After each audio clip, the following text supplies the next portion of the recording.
Doug Lesmeri-auth, Auth-Wasserman outside the Woody Hayes Athletic Center, talked with Kevin Wilson for the first time on Thursday, former head coach at Indiana, left there after some questions about how he dealt with players and potential player injuries, how he dealt with team trainers.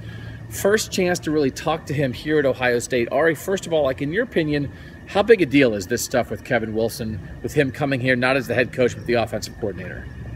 I always think I have an opinion and then we have talks before we do these videos and then my opinion changes. I think it's definitely worth noting, but as you said off camera, he's not a head coach. And, you know, whatever happened in Indiana, I think it's interesting that there aren't very specific accounts of what actually happened, which I think makes things murky.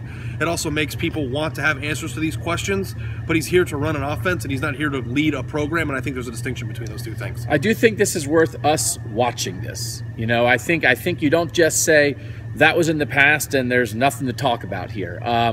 It is not a huge red flag for me because, again, he's not in charge. And so this, if there would ever be any questions about how players are treated at Ohio State and how they're handled physically and how their injuries are treated, that falls at Urban Meyer's feet. That would not fall at Kevin Wilson's feet, even if he was somehow involved in that. And obviously, we're not saying that he has been at all. He's only been here for 2 practices. So he answered questions about it. To be honest, ESPN was here and came here with the intent of asking him some questions about it, and they asked some good questions. He didn't really give great answers.